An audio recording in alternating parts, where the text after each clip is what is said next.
تمام قسم کی حمد و ثنا، تعریفات و بزرگی کبریائی اللہ وحدہ لا شریک کے لیے، انگنت لا تعداد درود و سلام سید الکونین فخر الرسل جناب محمد الرسول اللہ صلی اللہ علیہ وآلہ وصحبہ وسلم کی ذات مقدس مطہرہ پر خاص ہوں۔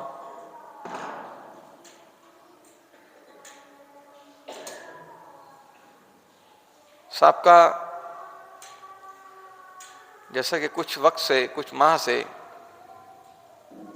نماز نبی صلی اللہ علیہ وسلم کا طریقہ کار، مسنون طریقہ آپ کے سامنے بیان کیا جا رہا تھا۔ آج بھی اس مسئلے پر کچھ اختتامی گزارشات پیش کرنا چاہوں گا۔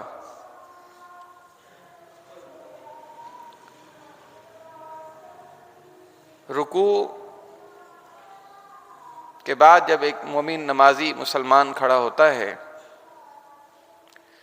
اس کھڑے ہونے کو، رکوع کے بعد کھڑے ہونے کو قومہ کہا جاتا ہے،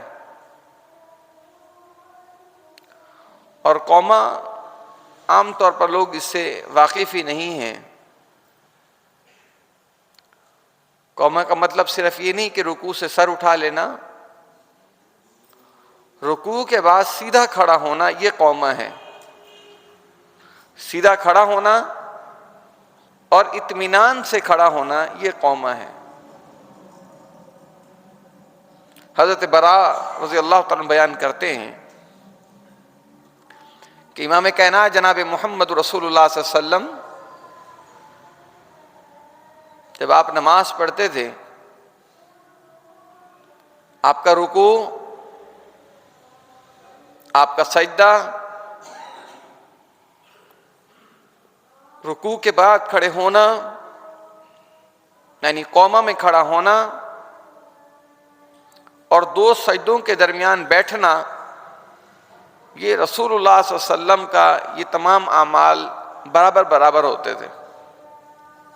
یعنی ان کا وقت جتنی دیر رکوع اتنی دیر سجدہ، اسی طریقے سے قومہ، اسی طریقے سے دو سجدوں کے درمیان بھی بیٹھنا۔ اللہ کے نبی صلی اللہ علیہ وسلم اطمینان سے یہ ارکان ادا کرتے تھے۔ بعض احباب صرف رکوع سے سر اٹھاتے ہیں، ابھی سر اٹھا ہی رہے ہوتے ہیں کہ وہی آنن فانن سجدے کے اندر۔ یہ طریقہ واضح طور پر محمد رسول اللہ صلی اللہ علیہ وسلم کی طریقے سے، آپ کی سنت سے مختلف ہے، اس کے مخالف ہے۔ آپ صلی اللہ علیہ وسلم اطمینان سے کھڑے ہوتے تھے۔ بعض اوقات آپ کا یہ قومہ لمبا بھی ہو جایا کرتا تھا۔ عام طور پر تقریباً یہ قریب قریب ہوتے تھے۔ رسول اللہ صلی اللہ علیہ وسلم رکوع سے کھڑے ہو کر دعا پڑھا کرتے تھے، سمع اللہ لمن حمدہ ربنا ولک الحمد حمدا کثیرا طیبا مبارکا فیہ۔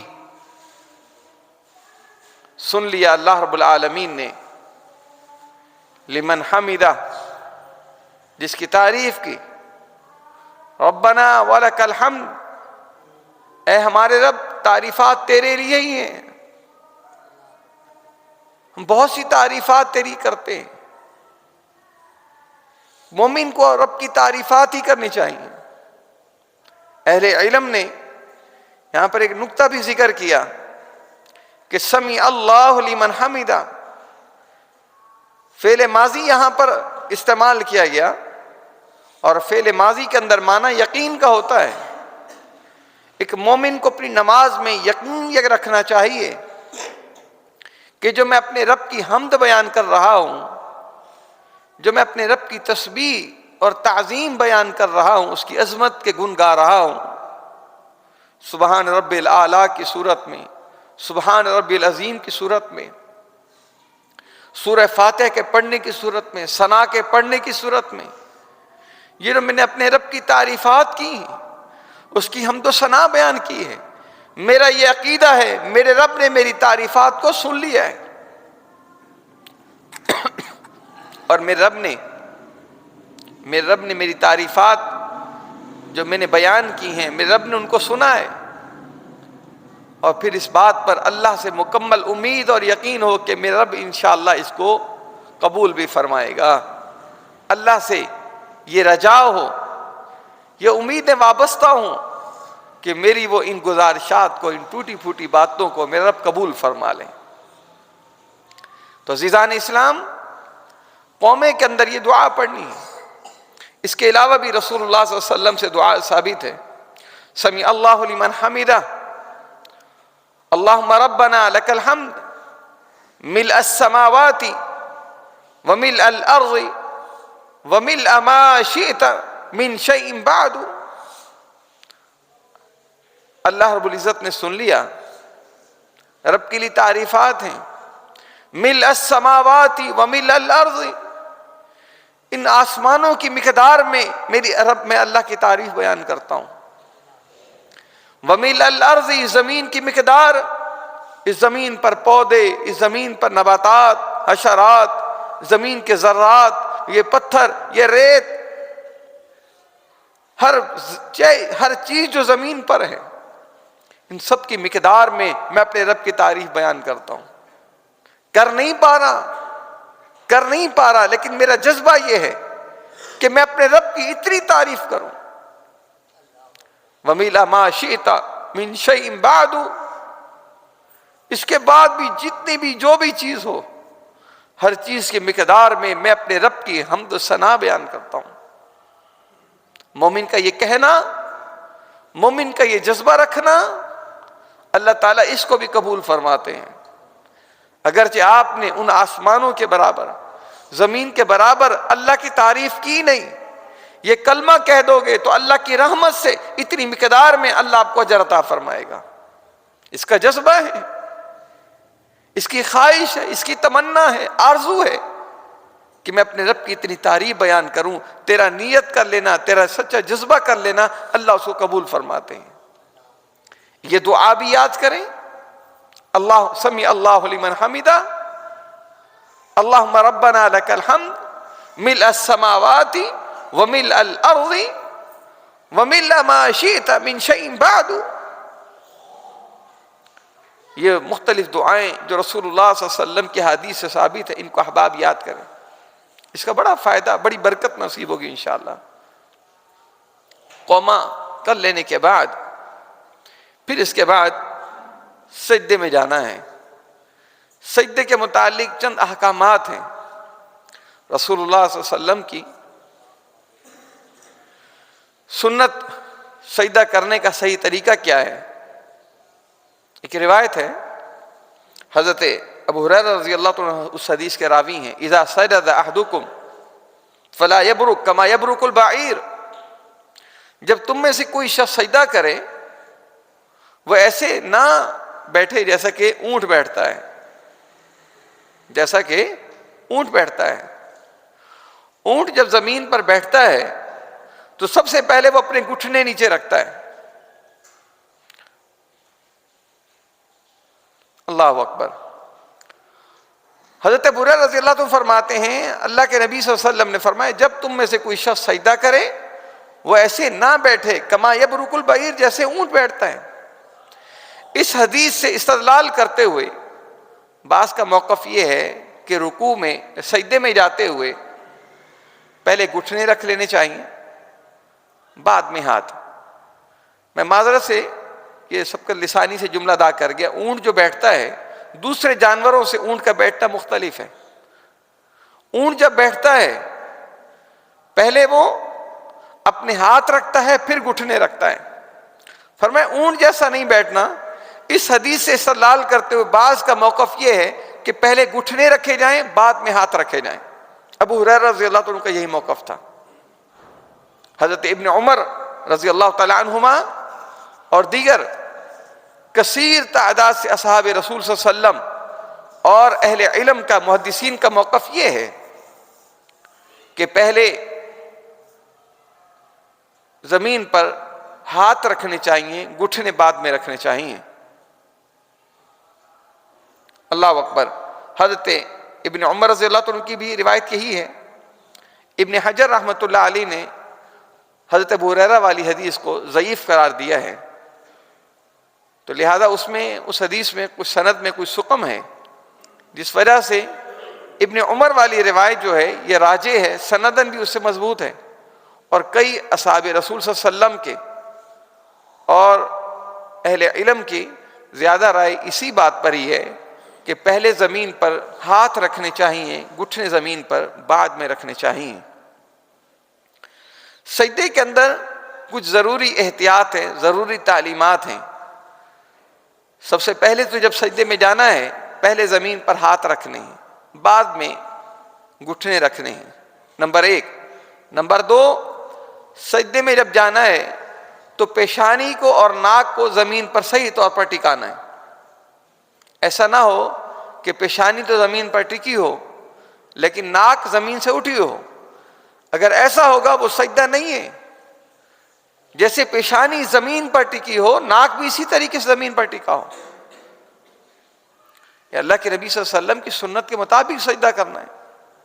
اور تیسری چیز، سجدے میں دونوں ہاتھوں کو، جو آپ کے دونوں ہاتھ ہیں، یہ کندھے کے برابر ہوں، کندھے کے برابر، یا اسی طریقے سے آپ کانوں کے برابر بھی کر سکتے ہیں۔ دونوں طرح کی روایات موجود ہیں، یا اس طریقے سے ہاتھ رکھو کہ کندھے کے برابر آ جائیں، اگر آپ کانوں کی لو کے برابر کر لیتے ہیں تو کندھا اور کان دونوں آ جائیں گے اس میں۔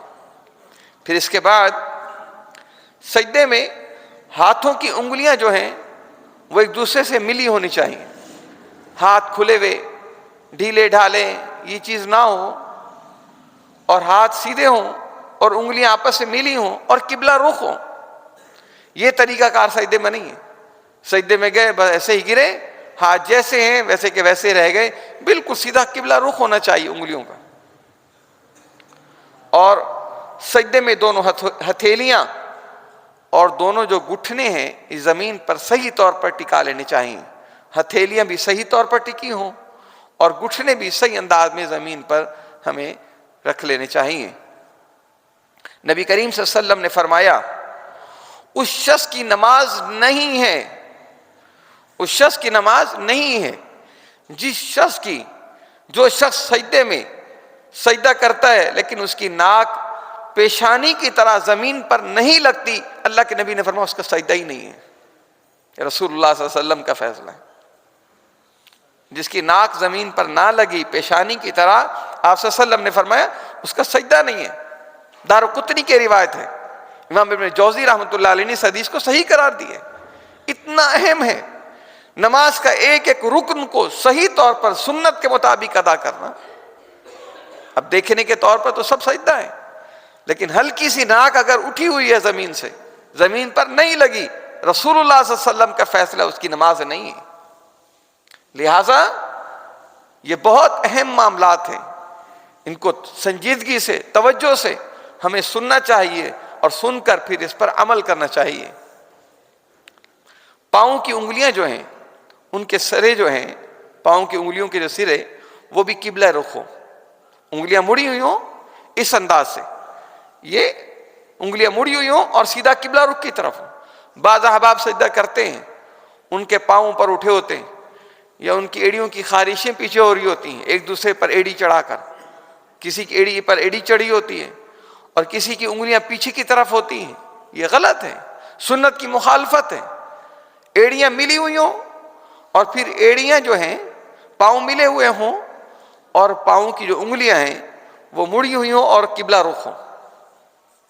یہ حدیث مبارکہ میں رسول اللہ صلی اللہ علیہ وسلم کے جو طریقہ کار ہیں، ایڑوں کا ملا ہونا اور قبلہ رخ ہونا، یہ حدیث موجود ہے۔ اور سجدے میں سینہ، پیٹ یہ زمین سے اوپر اٹھی ہوئی ہوں، زمین سے اونچی ہوں۔ پیٹ ہو گیا، سینہ ہو گیا، یہ زمین کے ساتھ لگا نہیں ہونا چاہیے، اونچا اٹھا ہونا چاہیے۔ اور پیٹ کو رانوں سے دور رکھنا ہے، اس کے درمیان وقفہ، فاصلہ ہونا چاہیے۔ پیٹ کو اپنی رانوں سے دور رکھے اور رانوں کو اپنی رانوں کو پنڈلیوں سے دور رکھیں. سجدہ جب اس انداز سے آپ کریں گے آپ کا سجدہ اونچا ہوگا, اٹھا ہوا ہوگا, کھلا سجدہ ہوگا. بعض احباب بالکل کٹھے سے ہو کر سکڑ کر سجدہ کرتے ہیں, بازو یہ ساتھ ملے ہوئے سجدے میں ہیں, یہ کیفیت ہے, یہ غلط ہے. بازو کھلے ہوئے ہوں. میں نے پہلے آپ کو ایک حدیث بیان کی تھی, رسول اللہ جب سجدہ کرتے تھے آپ کی بغل کی سفیدی نمودار ہوتی تھی. اس انداز سے سجدہ کرنا ہے. اور یہ پیٹ اور ران, آپ کا سینہ, اس کے درمیان وقفہ آنا چاہیے. سجدے میں جو آپ کی کوہنیاں ہیں بازو کی, یہ زمین پر نہیں لگنی چاہیے. رسول اللہ صلی اللہ علیہ وسلم نے بہت سخت الفاظ اس حوالے سے فرمائے کہ جب تم میں سے کوئی شخص سجدہ کرے تو وہ ایسے اپنی بازو کو نہ بچھائے جیسا کہ کتا بچھاتا ہے. کتے کو کبھی آپ نے دیکھا ہوگا بیٹھے ہوئے, وہ اپنے بازو کو لٹا کے رکھتا ہے. آپ نے فرمایا اس انداز سے سجدہ نہیں کرنا. سجدے میں آپ کی کوہنیاں یہ بازو اٹھے ہونے چاہیے. بعض احباب ان کو تھکاوٹ چڑھی ہوئی ہوتی پہلے سے, بس آ کے گرے سجدے میں, بازو کوہنیاں لگی ہوتی ہیں. نہیں, ان کو اٹھا کر رکھو, سنت کے مطابق نماز کو ادا کریں. سجدہ تو وہ عمل ہے جو آپ کو اپنے رب کے بہت قریب کر دینے والا عمل ہے. محمد رسول اللہ صلی اللہ علیہ وسلم کے پاس صحابی رسول آتے ہیں, اللہ کے نبی کریم صلی اللہ علیہ وسلم کی بے مثال انداز میں خدمت کرتے ہیں. حضرت ربیعہ رضی اللہ تعالیٰ عنہ رات میں بھی آپ کی خدمت کے لیے ٹھہرے ہوئے. رسول اللہ صلی اللہ علیہ وسلم کو جب بیت الخلاء جانے کی ضرورت ہوتی, ربیعہ پانی لے کر تیار ہیں. اللہ کے نبی وضو کرنے کے لیے کھڑے ہوئے, ربیعہ وضو کروانے کے لیے پانی لے کر کھڑا ہے, تیار ہے. ہر آن ہر لمحے ربیعہ تیار ہے سرور کونین محمد رسول اللہ صلی اللہ علیہ وسلم کی خدمت کے لیے. اللہ کے نبی کو اتنی محبت, آپ کو بھی ربیعہ کی اس محبت پر خوشی ہوئی اور فرمایا ربیعہ جو بولو, جو چاہو مانگو, میں اللہ سے دعا کرتا ہوں, اللہ تمہیں عطا کرے گا. فرمایا اللہ کے نبی صلی اللہ علیہ وسلم میرا ایک سوال ہے, ایک چیز مانگتا ہوں, رب کے حضور آپ یہ دعا کریں, اسألوک مرافقتک فی الجنہ, میں آپ سے جنت میں آپ کی صحبت کا سوال کرتا ہوں. رب کے حضور یہ دعا کریں اللہ مجھے آپ کا پڑوس, آپ کی صحبت, آپ کی رفاقت جنت میں عطا فرما دے. اللہ اکبر.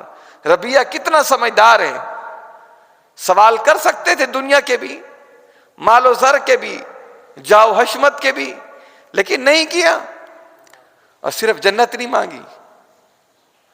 جب محمد رسول اللہ صلی اللہ علیہ وسلم کی رفاقت مانگ لی تو پھر جنت بھی مل گئی, اور جنت الفردوس, جنت میں وہ بلند مقام مل گیا جس مقام پر میرے اور آپ کے سردار سرور کونین جناب محمد رسول اللہ صلی اللہ علیہ وسلم.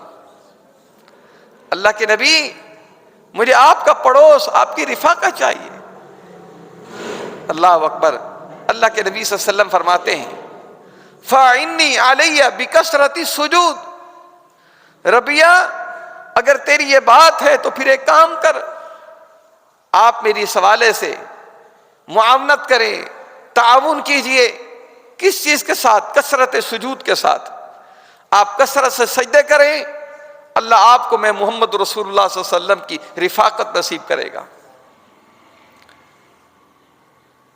اب یہاں پر ایک بات آتی ہے کہ یہ جو اللہ کے نبی صلی اللہ علیہ وسلم نے بات کی, میں اس بات کو سمجھانے کے لیے چھوٹی سی مثال دوں آپ کو. ایک معالج ہے, آپ اس معالج کے پاس علاج کرانے کے لیے جاتے ہیں, ہمیں دوائی دے دو. معالج آپ کو دوائی دیتے اچھی سی, کوشش کر کے, تیاری کر کے, اپنی معلومات کو سمیٹتے ہوئے, جمع کرتے ہوئے آپ کو ایک اچھی دوائی تجویز کر کے دیتا ہے, اور پھر وہ یہ کہتا ہے یہ پرہیز کرنا ہے, ان چیزوں کو اختیار کرو, جب یہ کام کرو گے آپ شفا یاب ہو جاؤ گے. میں نے اپنی کوشش کی, آپ یہ کام کرو آپ کو شفا مل جائے گی. رسول اللہ صلی اللہ علیہ وسلم نے فرمایا ربیعہ تم یہ کام کرو, میں نے بھی اللہ کے حضور دعا کی ہے, آپ یہ کام کریں, اللہ تعالیٰ انشاءاللہ آپ کا معاملہ ایسے ہی فرما دیں گے. اللہ آپ کو میں محمد رسول اللہ صلی اللہ علیہ وسلم کا پڑوس, میری صحبت اللہ آپ کو نصیب کر دیں گے.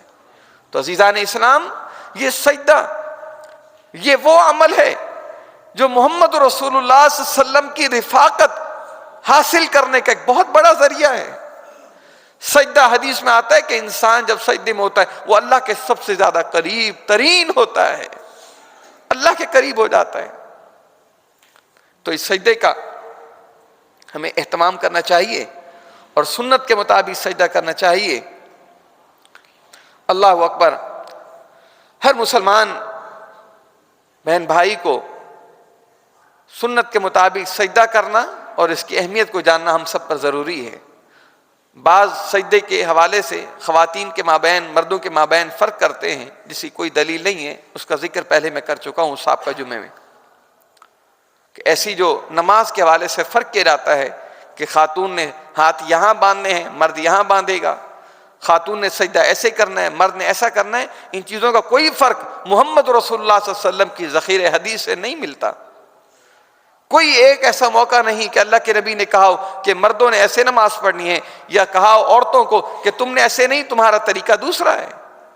کوئی فرق نہیں بیان کیا، مرد اور عورت کے لیے یکساں نماز رسول اللہ صلی اللہ علیہ وسلم نے تعلیم کے طور بتلائی۔ اللہ اکبر۔ آپ صلی اللہ علیہ وسلم کی حدیث مبارکہ ہے، امرت ان اسجد علی سبعۃ اعظم، میں محمد رسول اللہ صلی اللہ علیہ وسلم کو حکم دیا گیا ہے کہ میں 7 ہڈیوں پر سجدہ کروں، 7 اعضاء پر سجدہ کروں۔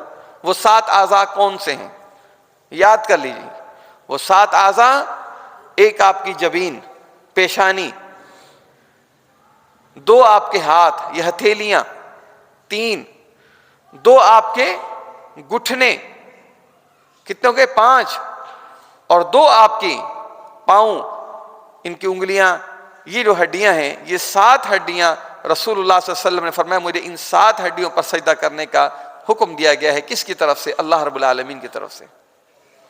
سجدہ، اگر دوسرے لفظوں میں آپ کو یوں سمجھاؤں کہ سجدہ ہے ہی وہ جو ان 7 ہڈیوں پر سجدے پر ان ہڈیوں کے اوپر زمین پر ٹکا لینے کے ساتھ جو مشروط ہے وہی سجدہ ہے۔ یہ طریقہ ہے نماز کا۔ ہمارے ہاں یہ سوال بھی آیا تھا، اور یہ بات ضمناً ذکر کر دوں، معذرت سے ہمارے معاشرے میں کچھ ایک فیشن چل پڑا ہے۔ وہ فیشن ہمارے معاشرے کی مساجد میں وہ یہ ہے کہ جس صاحب کو ہلکا سا بخار ہو گیا ہے وہ مسجد میں آئے گا، کرسی ڈھونڈے گا، کرسی پر نماز پڑھے گا۔ جس کے پیٹ میں درد ہے وہ آیا مسجد میں، کرسی پر اسے نماز پڑھنی ہے۔ اللہ کے بندوں، محمد رسول اللہ صلی اللہ علیہ وسلم کی حدیث ہے کہ آپ نماز کھڑے ہو کر پڑھیں۔ کھڑے ہو کر پڑھنے کی طاقت نہیں، فَإِن لَمْ تَسْتَطِعْ، اگر طاقت نہیں ہے تو پھر فَقَائِدًا فَصَلِّ قَائِدًا، پھر آپ بیٹھ کر پڑھو، زمین پر بیٹھو۔ اگر وہ بیٹھنے کی طاقت نہیں پھر پہلو پر۔ رسول اللہ صلی اللہ علیہ وسلم نے بیٹھ کر نماز پڑھی ہے، بیماریاں آئی ہیں، آپ صلی اللہ علیہ وسلم زمین پر بیٹھے۔ اس دور میں بھی یہ سب چیزیں مہیا تھیں، تخت بھی تھے، چارپائیاں بھی تھیں، اللہ کے نبی صلی اللہ علیہ وسلم نے زمین پر بیٹھ کر پڑھی۔ اگر کسی شخص کے ساتھ کوئی عذر ہے، معالج تجویز دیتا ہے کہ آپ کا زمین پر بیٹھنا بھی آپ کی صحت کے لیے نقصان ہے۔ بعض لوگ ہیں ایسے جن کے ساتھ کوئی ایسی تکلیف ہوتی ہے، ہارٹ پیشنٹ ہے، کمر کے موڑوں کا معاملہ ہے، یہ بھی نہیں، میں اس کو مطلقاً ناجائز نہیں کہوں گا، مطلقاً اس سے منع نہیں کروں گا، لیکن جو عام طور پر روٹین، میں نے 2 ساتھیوں کو دیکھا میرے مشاہدے میں، اور بھی بعض آئے، میں 2 کا ہی تذکرہ کروں گا۔ ایک شخص جو سارا دن وہ بیچارہ روڈ پر کھڑے ہو کر اپنا کام، اس کی مزدوری کچھ ایسی تھی، وہ ریڑھی ٹھیلا لگاتا تھا، باہر گلیوں میں فروٹ وغیرہ بیچتا، مسجد میں آتا وہ کھڑا رہتا، سب کچھ باہر بیٹھتا بھی، لیکن مسجد میں آتا نماز اسے کرسی پر پڑھنی۔ اس طریقے سے ایک اور صاحب تھے، اچھا خاصا تھوڑا وزنی، سب کچھ اٹھاتے، اور نماز کے بعد وہ فوراً بعض اوقات میرے پاس سوال پوچھنے آتے تو زمین پر بیٹھ کے سوال کر لیتے، لیکن نماز پڑھنی ہے تو کرسی پر۔ کھانا کھانا ہے، کئی دفعہ موقع بنا ساتھ کھانے کا تو فوراً زمین پر بیٹھ گئے۔ یہ ہمارے ہاں عام طور پر یہ چیز چل رہی ہے۔ میں اس چیز سے آپ ساتھیوں کی توجہ دلاؤں گا، اس چیز سے کنارہ کشی کریں۔ اگر آپ کو زمین کھڑے ہو کر پڑھنے کی طاقت نہیں ہے، آپ زمین پر بیٹھ کر پڑھیں۔ اب میں آپ کو اس حدیث کے ساتھ یہ بات بھی ذرا سمجھاؤں۔ حدیث میں کیا ہے کہ 7 ہڈیوں پر سجدہ کرنے کا مجھے حکم دیا گیا ہے۔ اب جو شخص زمین کرسی پر بیٹھ کے نماز پڑھ رہا ہے، آپ غور کریں 7 ہڈیوں میں سے کون سی ہڈی اس کی زمین پر لگی ہے؟ کیا اس کی پیشانی لگی؟ کیا یہ 2 ہاتھ لگے؟ کیا اس کے 2 گھٹنے لگے؟ اس سے وہ خالی رہا۔ اگر وہ شخص زمین پر بیٹھ کر پڑھتا ہے، زمین پر بیٹھ کر پڑھتا ہے، سجدہ کر لیتا ہے، ٹھیک ہے، ماتھا زمین پہ ٹکا سکتا ہے، ٹھیک ہے، لیکن اگر ایسی تکلیف ہے، آپریشن ہوا ہے، کوئی اور بیماری ہے، سجدہ نہیں کر سکتا زمین پر، کم سے کم زمین پر بیٹھ کر اشارے سے کرتا ہے، اس کے ہاتھ تو زمین پر جائیں گے، اور پیشانی بھی اس کی زمین سے قریب ترین ہوگی بنسبت کرسی پر بیٹھنے والے کے۔ اور حقیقت یہ ہے، کئی کرسی پر بیٹھنے والے احباب نے یہ لفظ کہے ہیں کہ آپ دعا کریں اللہ تعالیٰ میری اس کرسی سے جان چھڑوا دے، اور مجھے جو نماز کا لذت، جو نماز میں مزہ قیام میں ہے، زمین پر بیٹھ کر زمین پر سجدہ کرنے میں ہے، وہ بیٹھ کر نہیں ہے۔ اللہ تعالیٰ تمام مریضوں کو شفائے کاملہ عاجل عطا فرمائیں، اور جو ہلکا پھلکے معاملات ہو جائیں، جی بخار ہو گیا، نزلہ ہو گیا، پیٹ میں درد ہے، کرسی اٹھا لو نماز پڑھ لو، یہ کام بند کر دیں۔ ہاں جن کا تکلیف ہے، معالج کا مشورہ ہے، ان کے لیے اجازت ہے، باقی اگر بیماری ہے، سجدہ کرنے کی طاقت نہیں ہے، آپ زمین پر بیٹھ کر نماز پڑھیں، زمین پر بیٹھ کر نماز پڑھیں، کوشش کریں۔ باقی اللہ تعالی ہم سب کے ساتھ آسانیوں کے معاملات فرمائے۔ یہ سجدہ ذکر کر رہا تھا کہ اللہ رب العزت کے قریب کر دینے کا ایک بہت بڑا ذریعہ ہے، کہیں ایسا نہ ہو کہ ہم تھوڑی سی سستی اور غفلت کی وجہ سے اللہ کی قربت سے دور نہ ہو جائیں، محرومی نہ ہو جائے، اجر اور ثواب کے اندر نماز کی ایک بنیادی چیز ہم سے دور نہ ہو جائے۔ امام کائنات جناب محمد رسول اللہ صلی اللہ علیہ وسلم نے فرمایا کہ مجھے اللہ کی طرف سے منع کیا گیا ہے، الا وانی نہیت ان اقرأ القرآن راکیا او ساجدا، لوگو توجہ سے اس بات کو سن لو، میں محمد رسول اللہ صلی اللہ علیہ وسلم کو اللہ کی طرف سے منع کیا گیا اس بات سے کہ میں رکوع میں اور سجدے میں قرآن کی تلاوت کروں۔ رکوع میں اور سجدے میں قرآن پڑھنا اللہ نے مجھے منع کر دیا ہے۔ اسی سے استدلال کرتے ہوئے اہل علم کا، علماء کا یہ موقف ہے کہ وہ دعائیں کہ جن میں قرآنی آیات ہیں ان کو بھی سجدے پڑھنے سے اجتناب کرنا چاہیے۔ وہ دعائیں پڑھیں جو رسول اللہ صلی اللہ علیہ وسلم کی سنت سے ثابت ہے، مسنون دعائیں ہیں۔ باقی سجدے میں قبولیت کا یہ وقت ہوتا ہے، آپ جو بھی دعا کریں آپ کر سکتے ہیں، اللہ کے حضور مسنون دعائیں پڑھیں، لیکن قرآنی آیات والی جو ادعیہ ہیں اس سے پڑھنے سے احتیاط زیادہ لازم ہے۔ رسول اللہ صلی اللہ علیہ وسلم کی دعاؤں میں بہت وسعت ہے، اللہ کے نبی صلی اللہ علیہ وسلم نے مطلقاً کہا کہ مجھے قرآن کی تلاوت سے سجدہ کرنے میں منع کیا گیا ہے۔ فرمائے رکوع جو ہے اس میں تم اپنے رب کی کثرت سے عظمت بیان کرو، سجدے میں اللہ رب العزت کی اللہ سے کثرت سے دعائیں کرو، اور قریب ہے، امید ہے کہ اللہ رب العزت ہماری ان کی ہوئی دعاؤں کو قبول فرما لیں گے، اللہ تعالیٰ تمہاری دعاؤں کو قبول کریں گے۔ تو سجدے کی دعائیں، رکوع کی دعائیں رب کے حضور قبول ہوتی ہیں۔ امی عائشہ صدیقہ رضی اللہ تعالیٰ عنہ فرماتی ہیں رسول اللہ صلی اللہ علیہ وسلم پر جب یہ صورت نازل ہوئی، اذا جاء نصر اللہ والفتح ورأیت الناس يدخلون فی دین اللہ افواجا فسبح بحمد ربک واستغفرہ انہ کان توابا۔ فرماتی ہیں جب اس صورت کے نزول کے بعد رسول اللہ صلی اللہ علیہ وسلم اپنی نماز میں پھر مستقل یہ دعا پڑھا کرتے تھے، سبحانک اللہم ربنا وبحمدک اللہم اغفر لی، رکوع اور سجدے میں سبحانک اللہم ربنا وبحمدک اللہم اغفر لی۔ اس صورت کے حوالے سے مختصر ذکر کر دوں، اللہ تعالیٰ فرماتے ہیں جب اللہ کی طرف سے مدد آ جائے، فتح آ جائے، اور لوگوں کو آپ دیکھیں کہ لوگ اسلام میں فوج در فوج داخل ہو رہے ہیں، پھر آپ ایک کام یہ کریں، اللہ کی تسبیح بیان کریں، اللہ کی حمد بیان کریں، تیسرا کام اللہ سے استغفار کریں۔ یہ 3 کام کیجئے اللہ کی اس نعمت کے ہو جانے کے بعد۔ اللہ تعالیٰ نے مدد کی، اسلام کی، فتح مکہ نصیب ہوا، عظیم فتح اللہ نے مسلمانوں کو عطا کی، لوگ قبیلوں کی صورت میں، خاندانوں کی صورت میں، فوجوں کی صورت میں اسلام میں داخل ہو رہے ہیں۔ رسول اللہ صلی اللہ علیہ وسلم پھر یہ دعا پڑھتے تھے، سبحانک اللہم ربنا وبحمدک اللہم اغفر لی۔ سبحان ربی الاعلیٰ بہت پیاری دعا ہے، اللہ کی تعریف ہے، رب اعلیٰ کی تعریف ہے، اس کے اندر اللہ کی تعریف ہے۔ جو دعا میں بھی آپ کو بتا رہا ہوں، اس دعا میں اللہ کی تعریف ہے۔ اس صورت میں کتنے حکم دیے اللہ نے؟ فتح اور اسلام کی عظمت کے بعد 3 حکم دیے، تسبیح، تحمید، حمد، اور تیسری چیز استغفار۔ اور اس دعا کے اندر وہ تینوں چیزیں شامل ہیں۔ سبحانک اللہم میں اللہ کی تسبیح، وبحمدک اللہ کی تعریف، اللہم اغفر لی استغفار۔ اس پوری صورت پر جو اللہ نے حکم دیا ہے اس پر عمل ہو جاتا ہے۔ تو لہٰذا ان دعاؤں کو یاد کیجیے۔ سبوح قدوس رب الملائکۃ والروح، کتنی پیاری اللہ کی تسبیح کے کلمات ہیں۔ اللہم اغفر لی ذنبی، اللہ کے نبی سے یہ دعا بھی ثابت ہے۔ اللہم اغفر لی ذنبی کلہ دقہ وجلہ وسرہ وعلانیتہ اولہ وآخرہ۔ اے اللہ تو میرے گناہوں کو معاف کر دیں۔ یہ دیکھیں کتنی باریکی سے اللہ کے نبی صلی اللہ علیہ وسلم اللہ سے استغفار کر رہے ہیں۔ جی ہم یہ سمجھتے ہیں جی بس گناہ ہو گیا، اللہ کے نبی کیا دعا کر رہے ہیں؟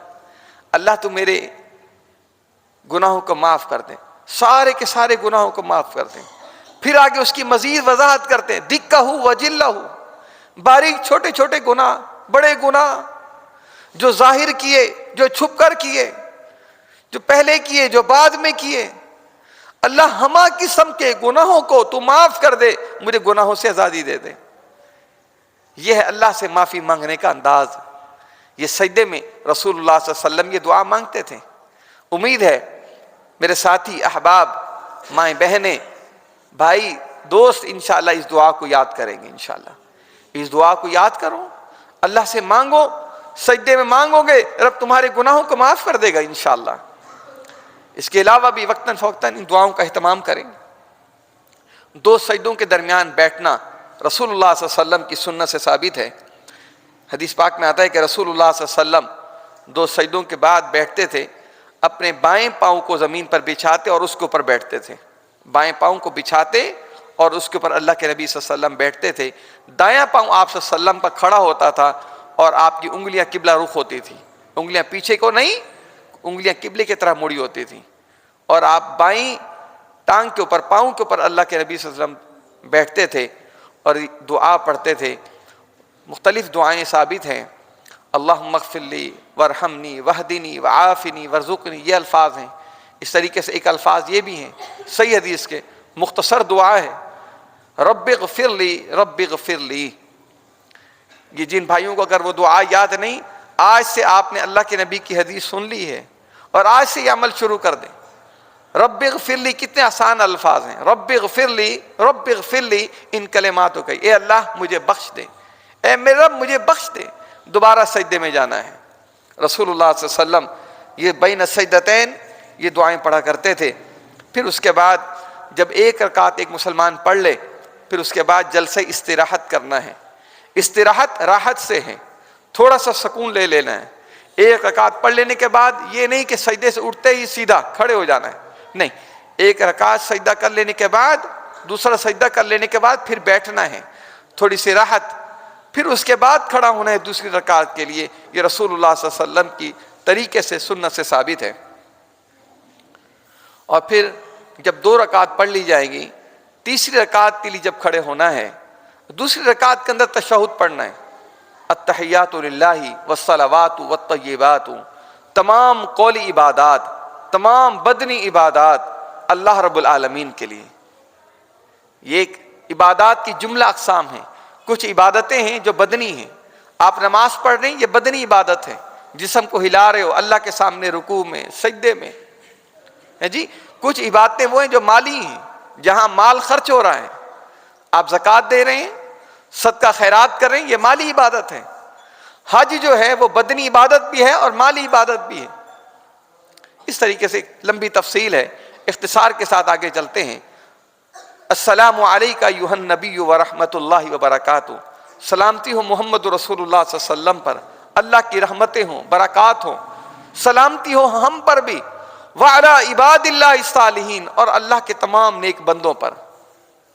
جب آپ نے یہ دعا کے کلمات کہے السلام علینا وعلی عباد اللہ الصالحین، یہ دعا اتنی ضخیم الفاظ ہیں، اس کے اندر اتنی وسعت، اتنی جامعت ہے.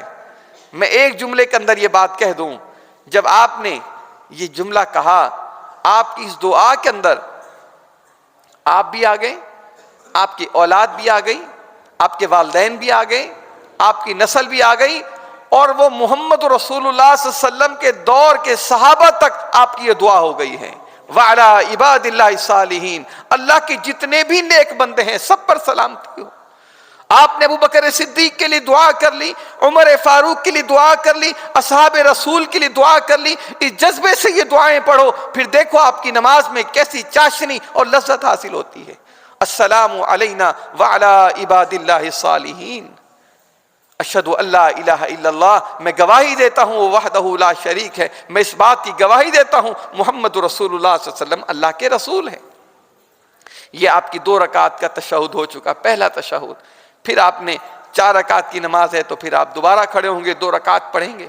اس طریقے سے 4 رکعت مکمل کر لینے کے بعد آخری تشہد میں پہلے تشہد کی التحیات للہ والصلوات یہ دعا پڑھی جائے گی. پھر درود پڑھنا، درود ابراہیمی جو محمد رسول اللہ صلی اللہ علیہ وسلم نے سکھلایا ہے، جو اللہ کے نبی صلی اللہ علیہ وسلم نے سکھلایا ہے. درود اللہ کے نبی نے خود تعلیم دی ہے. آج دنیا مارے پھر رہی ہے، کوئی کون سا درود کہتا ہے، کوئی کون سا درود کہتا ہے. میرے اور آپ کا درود وہ ہونا چاہیے جو درود اللہ کے نبی صلی اللہ علیہ وسلم نے خود سکھلایا ہے. یہ درود اس کا کروڑ کے برابر ثواب ملے گا، اس کا 1 لاکھ کے برابر. یہ سب فضول باتیں ہیں. وہ قیمتی بات ہے جو بات محمد رسول اللہ صلی اللہ علیہ وسلم کی بات ہے. درود شریف پڑھنا ہے. درود شریف اس کا ترجمہ آپ جان لیجیے گا. میں ایک لفظ کے اوپر خاص طور پر توجہ دلاؤں گا، یہ آپ کے 5-1 منٹ لے لیتا ہوں، 5-7 منٹ کوشش کروں گا اس میں بات مکمل ہو جائے. نماز کا جو سلسلہ موضوع چلا ہے آج اس کو مکمل کر لیں. اللہم صلی علی محمد، اللہ تو رحمت نازل فرما محمد رسول اللہ صلی اللہ علیہ وسلم پر. وعلی آل محمد، اور اللہ آل محمد پر بھی اپنی رحمتوں کی بارش فرما، جیسا کہ تو نے رحمتیں فرمائیں ابراہیم علیہ السلام پر، جیسے تو نے برکتیں کی ابراہیم علیہ السلام پر، ان کی آل پر. اللہ محمد رسول اللہ صلی اللہ علیہ وسلم پر بھی ایسے فرما. انک حمید مجید، بے شک اللہ تو تعریف کیا ہوا، تو بزرگی والا ہے. یہ اختصار سے میں نے ترجمہ کر دیا ہے. اس کے بعد دعائیں ہیں. اللہم انی اعوذ بک من عذاب القبر واعوذ بک من عذاب جہنم واعوذ بک من فتنۃ المسیح الدجال. اللہ کے نبی صلی اللہ علیہ وسلم یہ دعائیں پڑھتے تھے. ابو بکر صدیق نے کہا اللہ کے نبی مجھے کوئی دعا سکھلائیں. اللہ کے نبی نے دعا سکھلائی، اللہم انی ظلمت نفسی ظلما کثیرا. کیا مانا؟ اللہ میں نے اپنی جان پر اتنا ظلم کیا ہے، بے شمار ظلم کیا ہے، تو میرے گناہوں کو معاف کر دے، تیرے علاوہ کوئی معاف کرنے والا نہیں. یہ دعائیں پڑھیں. اللہ کے نبی صلی اللہ علیہ وسلم کی حدیث بتلا کر بات کو ختم کرتا ہوں. آپ نے فرمایا اس آخری تشہد میں نمازی کو اختیار ہے، ثم لیتخیر من المسألۃ ما شاء. نمازی کو اختیار ہے، جو چاہے جو من مانے اللہ سے مانگے، اللہ اس کی دعا کو قبول کرے گا. یہ قبولیت کا بہترین وقت ہے تشہد کے اندر. آپ دعائیں درود شریف پڑھ کر، مسنون دعائیں پڑھ کر اللہ سے جو دعائیں کریں نماز کی حالت میں اللہ قبول کرے گا. ہاں مسنون دعائیں پڑھیں. آپ قرآنی آیات والی جو دعائیں ہیں وہ بھی آپ پڑھ سکتے ہیں. اس کے اندر اللہ سے علم مانگیں، اللہ سے دولت مانگیں، اللہ سے صحت مانگیں، اللہ سے جہنم سے پناہ مانگیں. اللہ سے دعائیں کریں، یہ قبولیت کا وقت ہے. اس کے بعد السلام علیکم ورحمۃ اللہ، السلام علیکم ورحمۃ اللہ، یہ سلام پھیرتے ہوئے، اور بالکل اپنی گردن کو موڑنا ہے. بعض احباب سلام پھیرتے ہیں، یہ سلام یہ غلط ہے. سلام پورا یوں گردن کو بھی گھمانا ہے، اور پھر اس طرح بھی پورا گردن کو گھمانا ہے. اور پھر اس کے بعد کے جو اذکار ہیں ان اذکار کو یاد کریں. آج انشاءاللہ العزیز نماز کے بعد کوشش ہے کہ 5-1 منٹ کے اندر، 5 سے 7 منٹ کے اندر میں یہ نماز کا طریقہ پریکٹیکل کر کے بھی آپ کو دکھا دوں گا انشاءاللہ العزیز. احباب نماز کے فوراً بعد 5 منٹ کے لیے تشریف رکھ لیں گے تاکہ اسلام کی جو ایک اہم ترین عبادت ہے ہم اس کی صحیح طور پر ادائیگی کر سکیں. اللہ مجھے اور آپ کو عمل کرنے کی توفیق دے. جو بیان کیا اللہ میرا بیان کرنا قبول فرمائے، انسان ہوتے ہوئے کہیں کوئی خطا ہوئی، کمی ہوئی، اللہ مجھے معاف فرمائے، ہم سب کی کمزوریوں کو معاف فرمائے۔ وآخر دعوانا الحمدللہ رب العالمین۔